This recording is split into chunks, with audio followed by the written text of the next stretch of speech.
Welcome back to the Untaming Masculinity podcast. I'm your co-host Dan, and as always, I'm joined by our co-host Brad. How you doing? Good, better than you. How are you doing? Yeah, I was telling you a little bit before we started recording that I just got back from a weekend away with the wife and did not get much sleep. The Airbnb that we stayed at had this very rickety, squeaky bed, so every time you rolled around, it squeaked. It was pretty funny, but other than You, that, it was a great weekend. you should tell everybody what the host told you because that was hilarious. Yeah, so the host texted me in the middle of the weekend, just checking in, seeing how things are going. And I said, it's great. I said, the only complaint we have is the bed. No matter what you do, you just roll around on it and it squeaks like hell.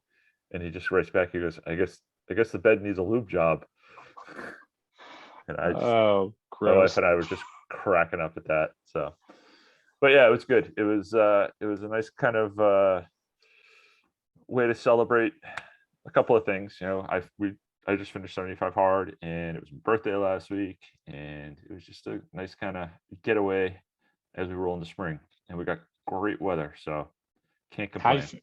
how you feeling post 75 hard? Feeling awesome? I feel great, except for the fact that this weekend I kind of went off the rails with the food and had a couple drinks, and my body's going, yeah, you haven't been doing this for a while, so Yeah. time to get back on the horse this week. That's all. So Good man. Good man. That's what I like good to stuff. hear. It's good, but it was nice to kind of treat myself, and we'll get back after it here. So today, Brad and I had a topic that we thought was going to be pretty interesting. We figured we would talk about investing in yourself and what that kind of means and what it does to help promote growth as a man. So let's start with the concept of investing in yourself, Brad.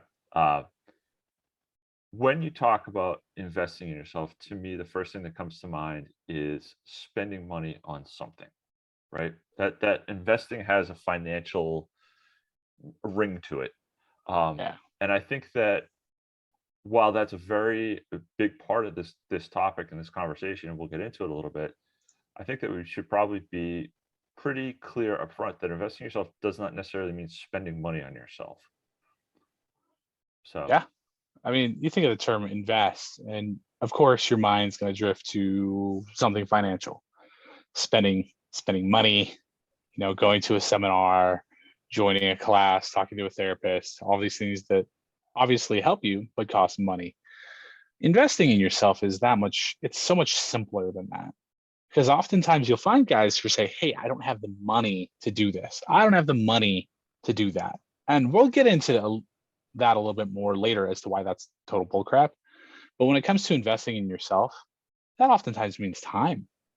Finding the time to do something for yourself to better yourself. mhm. That doesn't necessarily need to cost money. In addition to not only spending time, taking the time to improve yourself, it's really important to be situationally aware of where you are, things that you want to work on, and prioritizing those things. We've talked in previous episodes about how to build a routine, how to stop making excuses. Investing in yourself is really utilizing all of those tactics that we've talked about.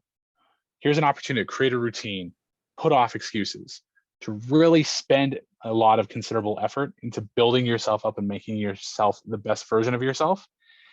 And that's investment, in my opinion. I used to work in the financial field for a little while. And when I worked in the financial field, the idea is I'm going to set aside X amount of money with the hopes of compound gains that are going to come. Anybody you talk to, if they talk to you about the S&P 500, they'll tell you that the S&P 500 on average has had about 9% gains year over year since the 1920s. That means that $100 you would have invested in 1935 would now be worth several $100,000 today just through the efforts of compounding gains through interest. Mhm. And that, to me, in so many ways, is the very definition of investing in yourself.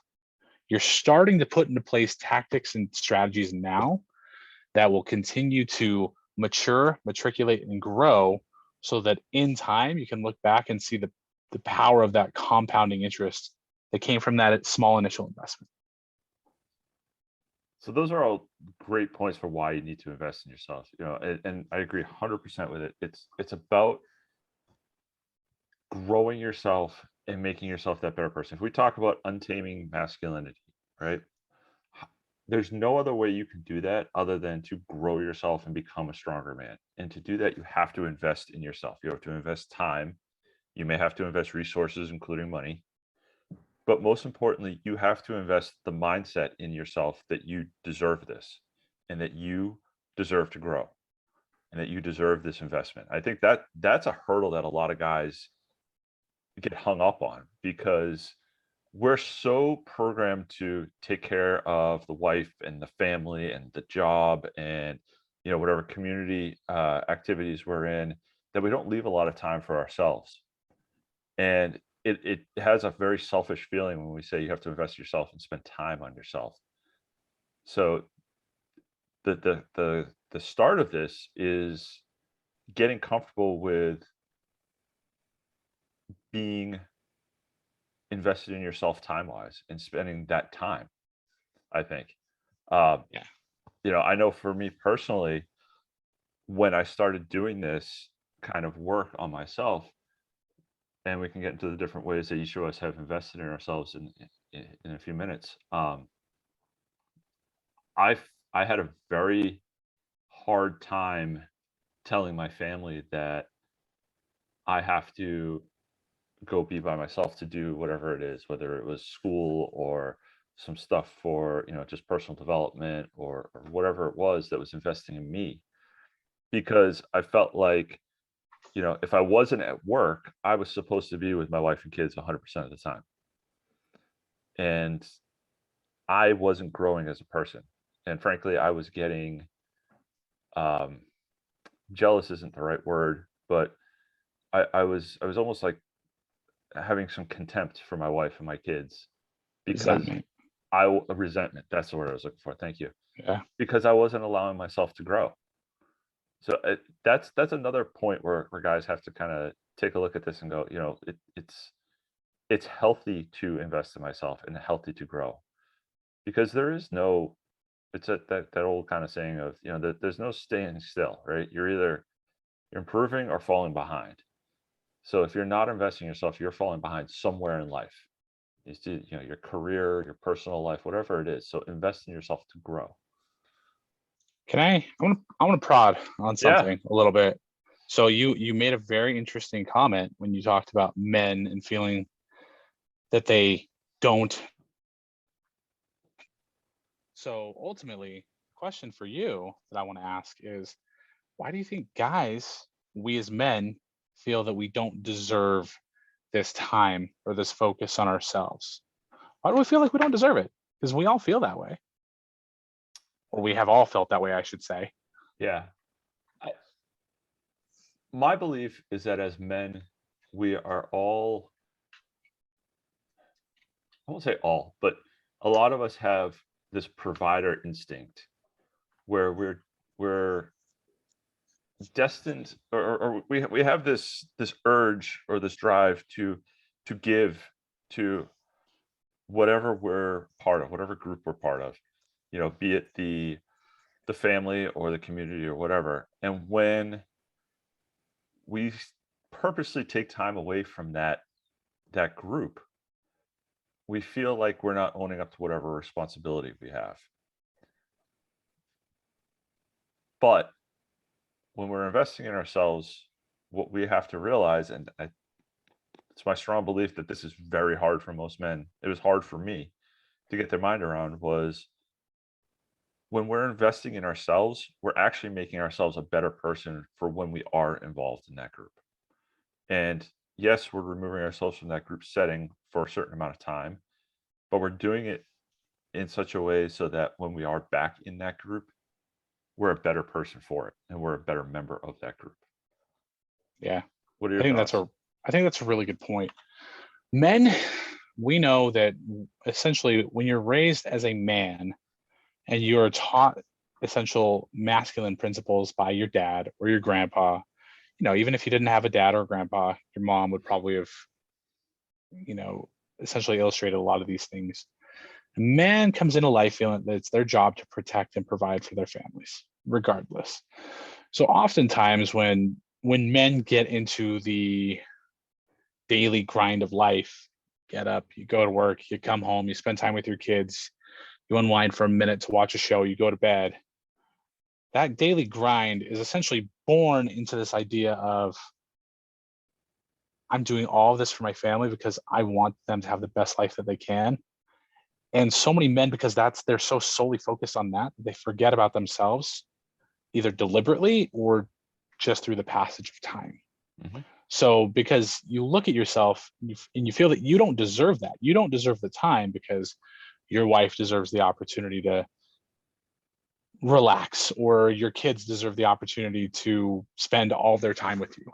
So you tell yourself that I don't deserve any of these things because I need to give of myself to my family, to my loved ones. But the ironic thing about that entire thought process is I feel that every man has been guilty of that at some point in their life. It's You hear this a lot within men's groups. You hear this within our group, the Iron Council.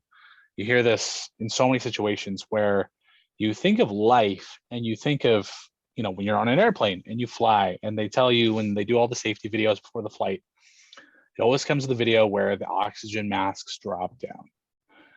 Everybody knows that the first thing you're supposed to do is secure the mask on yourself, and then you help your kids, or then you help those around you. That thought is discussed so much that sometimes we lose track of it. But the idea is that we have to get ourselves right first to be able to be the very best that we can be for those that we love, period. If we don't get ourselves right, we don't have that square, solid foundation built for our wives, for our kids, for our loved ones, because we're a mess. How can you reasonably expect me to teach, to inspire, to lead by example, and to be a provider and a protector of my kids, of my wife, if I'm personally a train wreck? Once we make that realization, it becomes a little bit easier to understand, hey, I deserve this. I deserve to take care of myself, to get myself right, to invest some time or resources into myself. Because when I make myself better, everybody in my life becomes better as a result of that.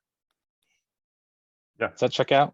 absolutely. And to kind of, excuse me, uh, go along with that, another way to look at it is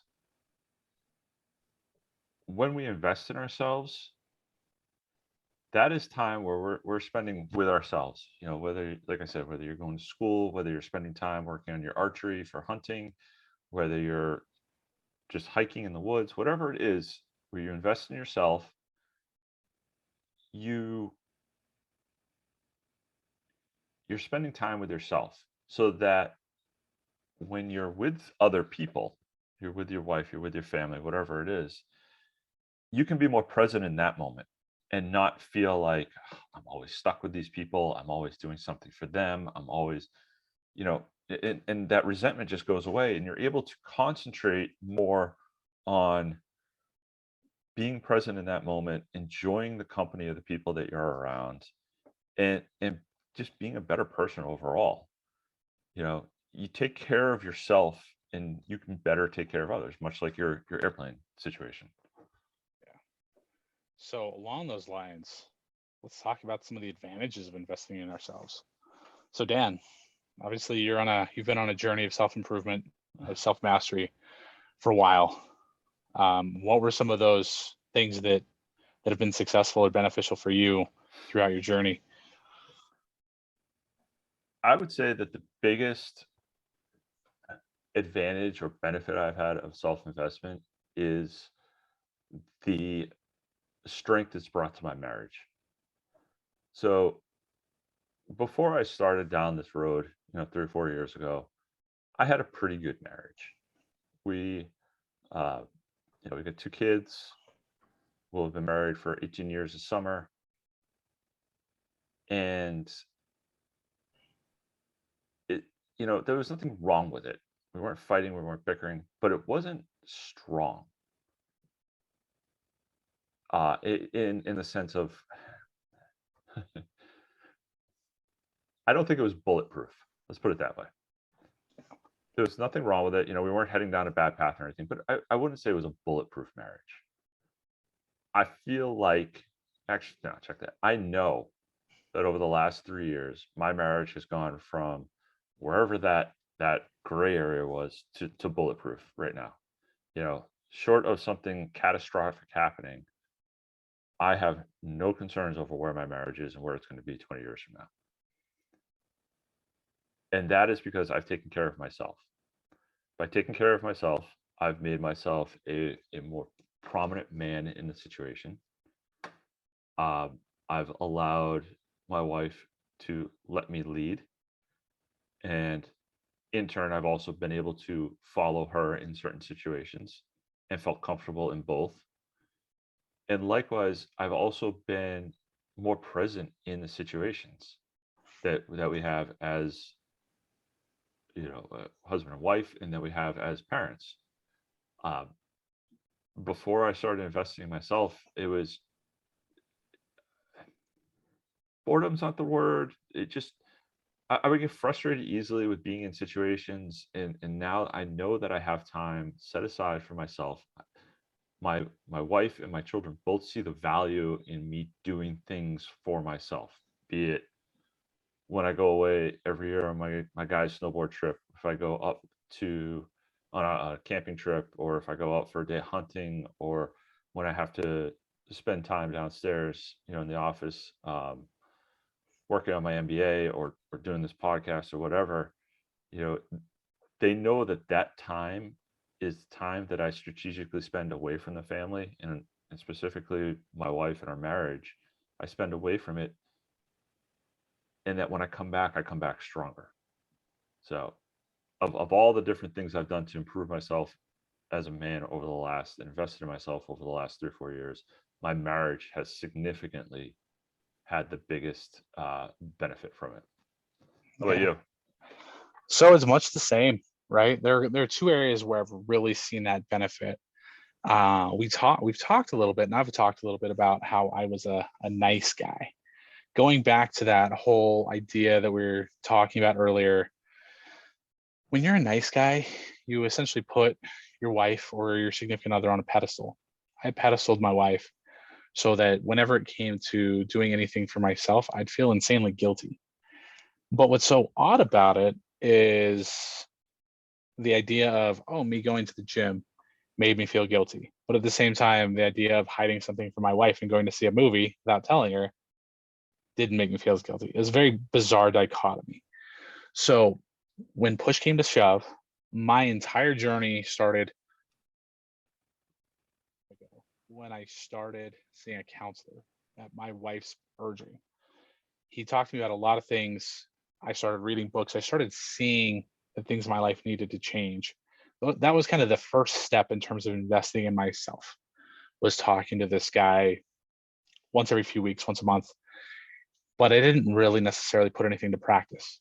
And my marriage was struggling. We've talked about it. I thought I was going to get divorced for a while. It's not a good place. My wife couldn't trust me.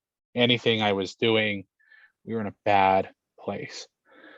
And then finally, after 2 or 3 years of talking to this counselor and slowly investing a little bit of time there, I started to expand that initial investment. And for me, it started in the gym, because what it boiled down to was I hadn't really seen any success from that initial investment with my counselor. So when I go to the gym, I finally start to lose a little bit of weight. I start to feel a little bit better. The endorphins come into play. My testosterone levels are increased, so I feel more manly. And that small transformation made me realize that it made a difference. The thing about starting and setting my foot in the gym was it was scary, because one, I had to stop feeling as if I were being selfish by taking time for myself. I felt inherently selfish, like I was being a jerk and self-absorbed because I set foot in the gym. I had to shake that. I was finally able to shake that. My wife found out that that's a big part of what my life was. So I felt those gains. I started investing time every day, no matter what, and going. Got in shape. That investment in time expanded into joining the Iron Council, into really spending time every week and every day talking with other men, investing my time, investing emotionally into a group where they could help me grow. Essentially, that's one other thing we haven't really talked about, is when you invest emotionally into something. That emotional investment coupled with a physical investment and trying to improve myself in the gym, has led to so many other things that have salvaged my marriage, all because it was a combination of time, a willingness to push through my barriers and get uncomfortable and invest emotionally into something. And that's helped me push the boundaries. It's helped me start to explore the idea of hunting through archery, helped me start to push starting jujitsu and learning how to defend myself and protect my family. It's through time. That's where those compounding gains that I talked about earlier started coming into play. I saw success in the gym. I saw success leaning into other men and growing from that experience. So now I'm trying to push myself and challenge myself even more and seeing those gains come that much more smoothly and quickly. So I was chuckling a little bit when you first started, because no matter what we talk about, it always comes back to working out. Yep. Always. It always comes back to that. But it's true, right? Because that is, again, we're going to go back to this, but we'll keep beating this horse. Working out is the smallest barrier to entry to investing in yourself, in my opinion, because it literally involves you walking out your front door and going for a walk every day. You can start there, right? Yep. You walk outside, you go for a walk for 45 minutes, you come back. You know what? You've just gotten fresh air. You've just worked out a little bit. Maybe you got the heart rate up a touch, whatever it is. I guarantee that you've calmed down a little bit. You've had some clarity, whether it's been conscious thought processing or subconscious thought processing during that time. Maybe you've listened to some music or a podcast, and you've just spent time with yourself. And now you can kind of come back and go into whatever situation you're in and be present in it. So that physical fitness aspect that we keep touching on is constantly there.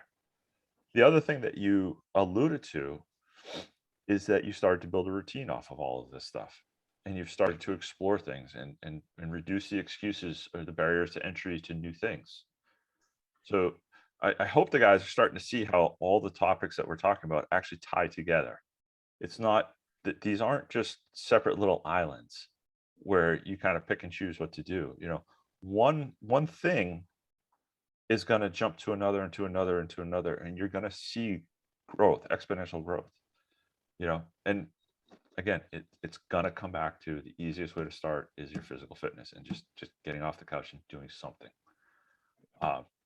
So I would say, the next logical thing that we talk about is, what are some of the excuses that prevent people from investing in themselves?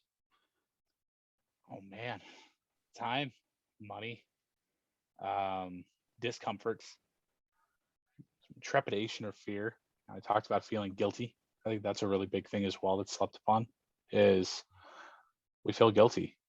We look at our bank account and say, oh, I would love to go to that gym, but I don't have the $20 a month it's going to cost to join that gym. Or, man, I would love to be able to go to that men's group, but that's 2 hours a week. I don't have 2 hours a week.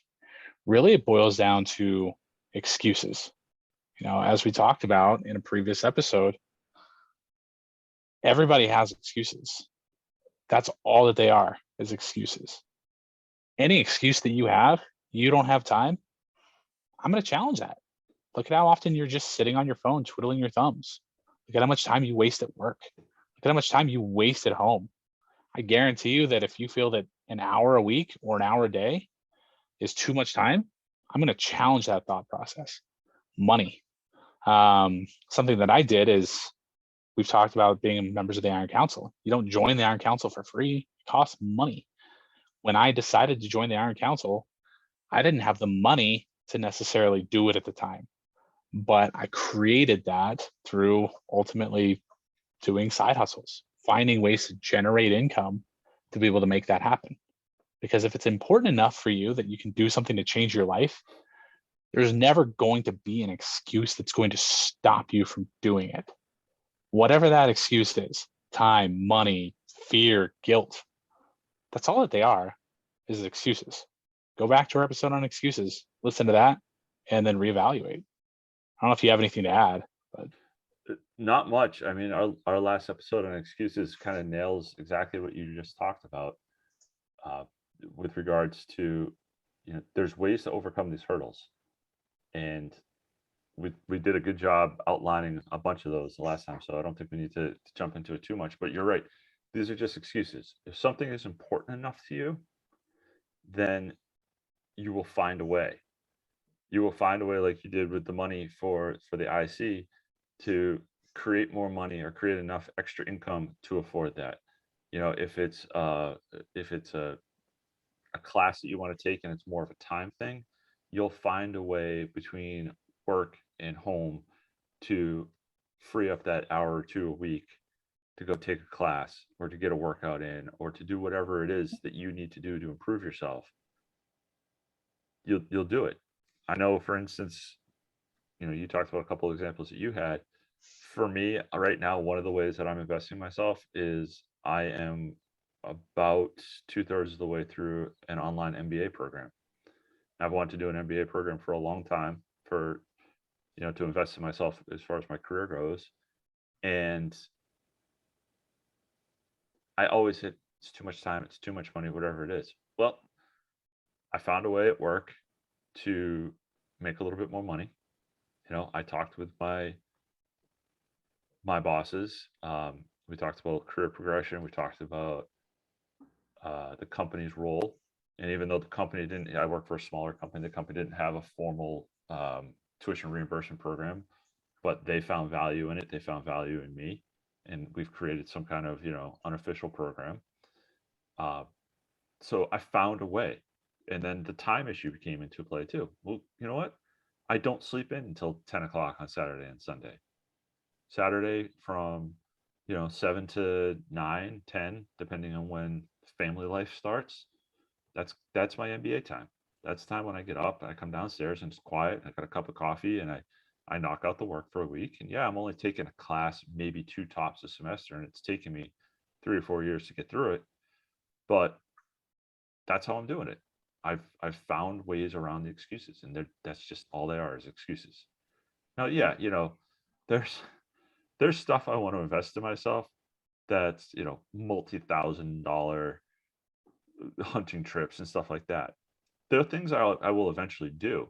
I'm not saying that just because it's an excuse and it's a hurdle, it's not consequential. Yeah, you're going to work through that stuff, and it might take you a couple of years to figure out how to do it, or to save up for it, or to invest in yourself.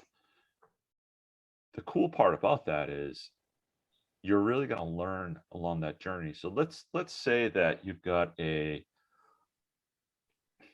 I don't know, hunting keeps coming to mind for some reason. Let's say that there's a week long, like long distance shooting class that you want to take out in your neck of the woods, out in the Rockies or wherever, for like a Big West hunting expedition type setup. But maybe it's a $5,000 trip when it's all said and done, plus travel. Well, that might not be something that you can just plunk down right now, but you can figure out a plan to save up for that over 2 years, 3 years, whatever it is, where it doesn't hurt you that much financially, and you can start saving towards it. The cool part about that process is, over those 2 years, because you're actively working towards it, and you're reducing that excuse or breaking down that excuse, you're already investing in yourself, because you're already going, okay, I'm working hard. I'm earning this little bit of extra money, or I'm pinching pennies a touch. I'm setting aside this little bit of extra coin so that I can go do something that's going to benefit me and my family, putting food in the freezer, that kind of thing. And you're already, even though you're not doing the thing that you want to be doing, you're doing something towards it. That's an investment in yourself right there, because you're putting yourself one step closer every time to that. So the idea there are excuses preventing you from investing in yourself is horse crap.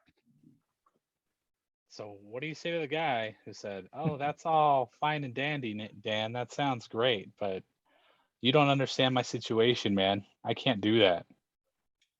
What do you tell that guy? You're Because not that guy's out there. you're not special.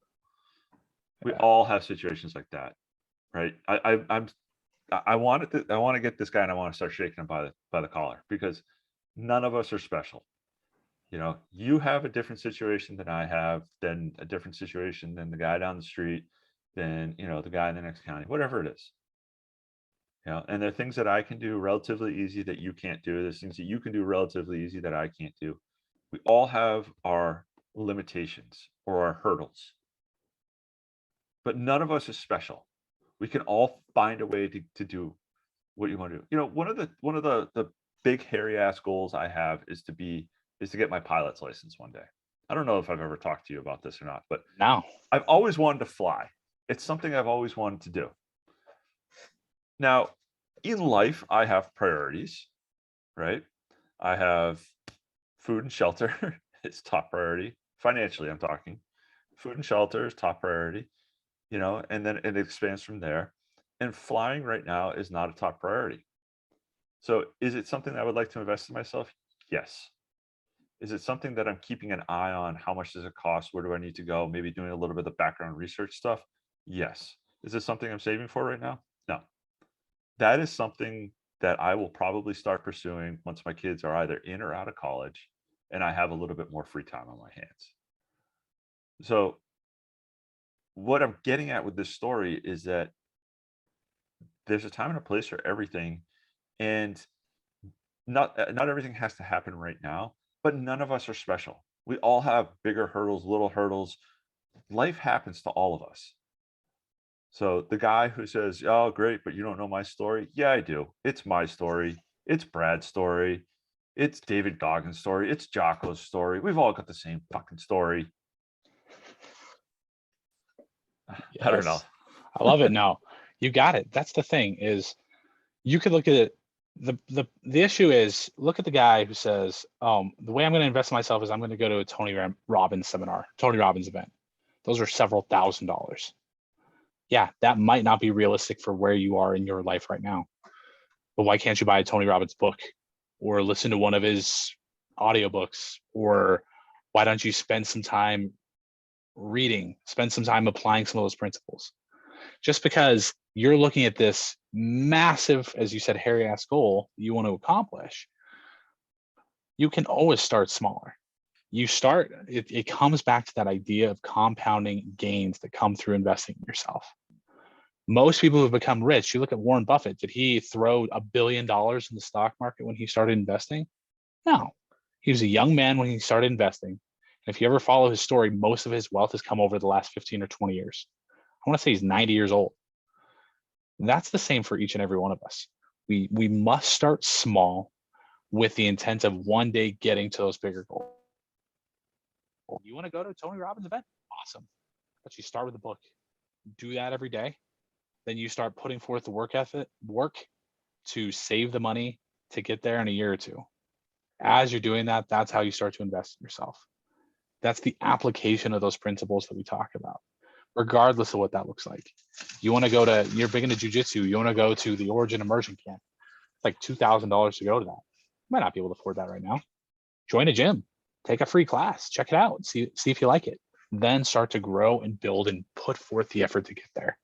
That's most of the challenge, is identifying that long-term goal of what you want to do and where you want to go. What can you do today to get there? And the strong point about what you just said too is, right, a lot of us think about investing in ourselves as these large things, the Tony Robbins seminar, the Origin Immersion Camp, the flight lessons that I talked about, all this stuff Yeah. that's the big expensive thing. Well, if you start investing yourself in the little things, you might find out that that's not really what you want to do. Maybe with the flight stuff, I start investing myself in learning what I can by myself. Just learning about the process, learning about, okay, once I get my license, what does that mean? What is it? What am I going to need now to actually go rent a plane and fly a plane? Because I'm not going to be buying my own plane unless things drastically change financially. Yeah. What does that all mean? And maybe that big goal at the end changes, and now you've saved yourself those thousands and thousands of dollars because you've invested in yourself. You've started investing in yourself in little dribs and drabs and realize that big hairy ass thing at the end, well, that's not really what you wanted. So Well, it's getting started somehow, and you'll find that path. And to your point, think about things that you thought you wanted to do that you started spending time on and realized this isn't for me. But there were life lessons that came out of that. There's growth that came out of that. Like I, for a long time, wanted to learn how to play the guitar. I am not musically inclined at all. I strummed and I strummed and I didn't make any progress and it got really hard and frustrating. And I've kind of gone away and pivoted to other things. But I look back at some of those applications and lessons that I learned from trying to learn the guitar, patience, just that calm demeanor that learning to do things like that brings. That investment in time may not have led to me strumming out something and sounding like Eric Clapton or Eddie Van Halen or whomever, but I can look back and say there are life lessons that I learned from that because I simply took some time to spend on myself to grow and get better and discover a talent. The talent wasn't there, Yeah. but I learned from it and I'm better because of it. I mean, I've got a great story, and you were there to support me through this. I wanted to grow my career. I wanted to, I work for a small company.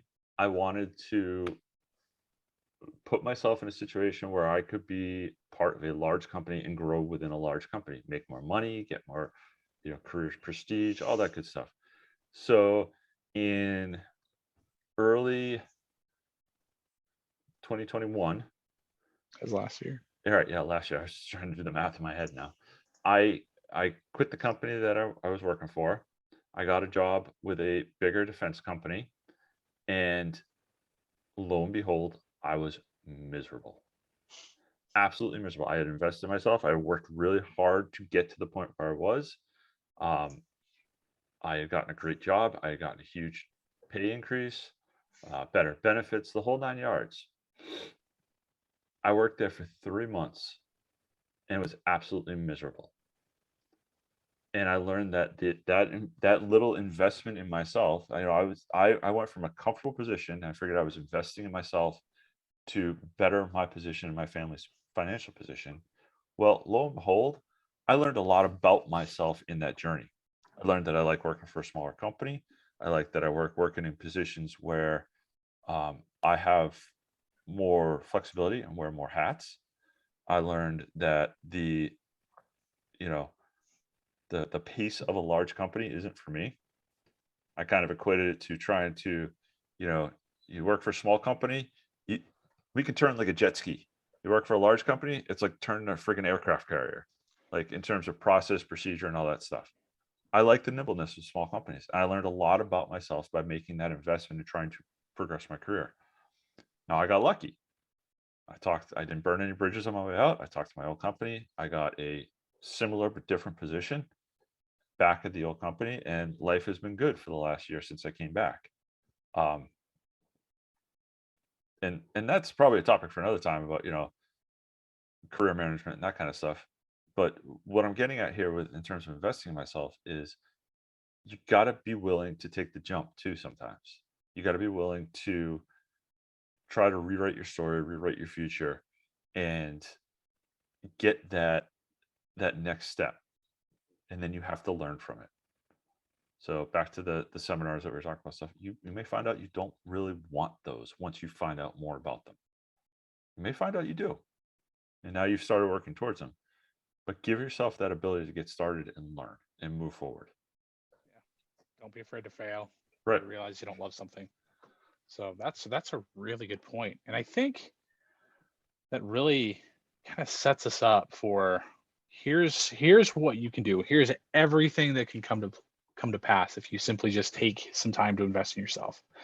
So the question then boils down to how do I start? We've talked about it a little bit off and on throughout this episode about ways you can start to invest in yourself. But maybe let's just kind of have a nice little synopsis here at the end of what are some actual applicable things that a regular guy can do starting today to start investing in himself. Let's just say this is a guy who doesn't have a lot of money. He doesn't have a lot of time. He doesn't have a lot of self-confidence. But deep down, he knows he wants to be better. Where does So he start? the, the the place I would start is this: get a piece of paper and a pen.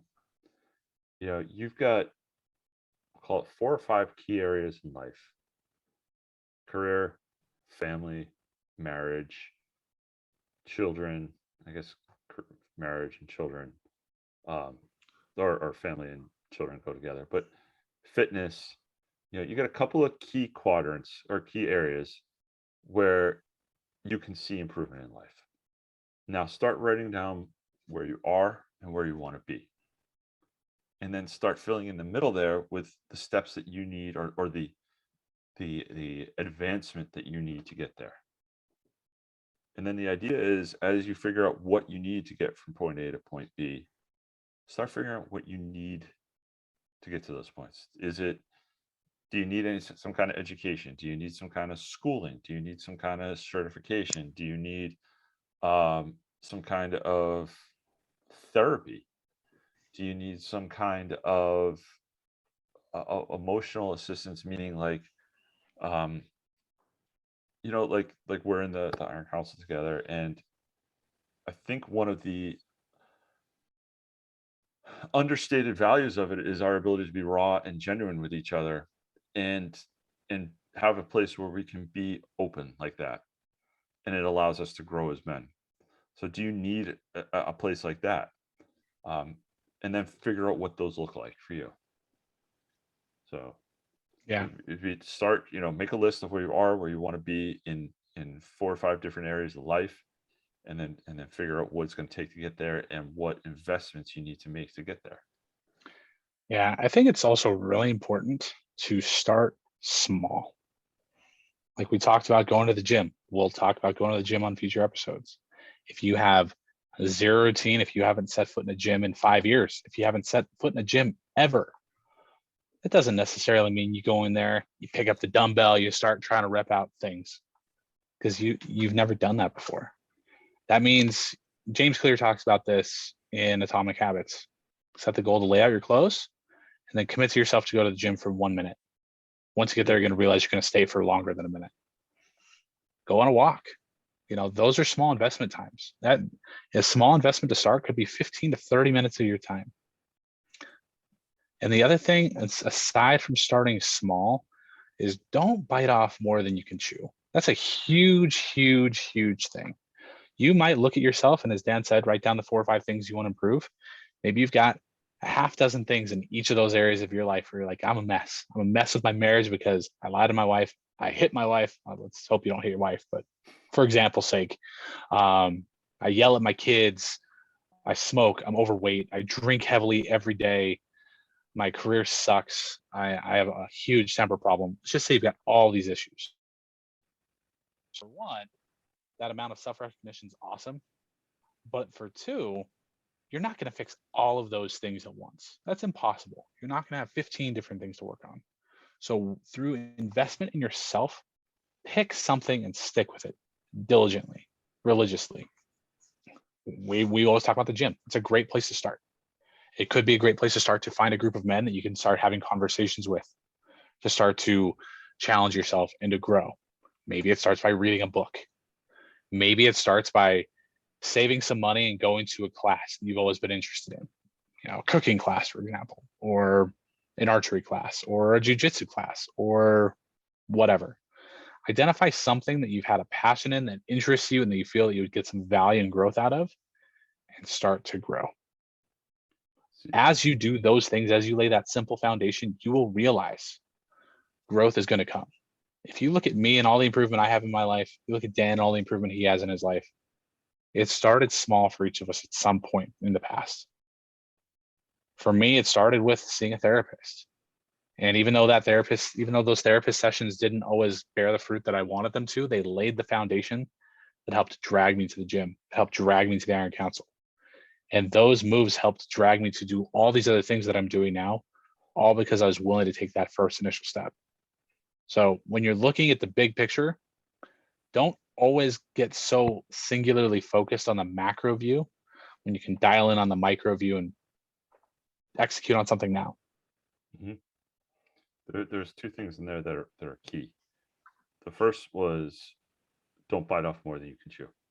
We are all a mess. We are all have areas in our life where we're just a hot mess. Some of us have figured it out. Some of us are still working through it. But if you're the guy that Brad talks about all the time who just doesn't know where to start, chances are you've got a bigger mess than maybe somebody else, or you feel like you do. So first of all, the self-realization that you're in a situation like that is awesome. But Yeah. second, understand that small changes are better than no change. Small improvement is infinitely better than no improvement.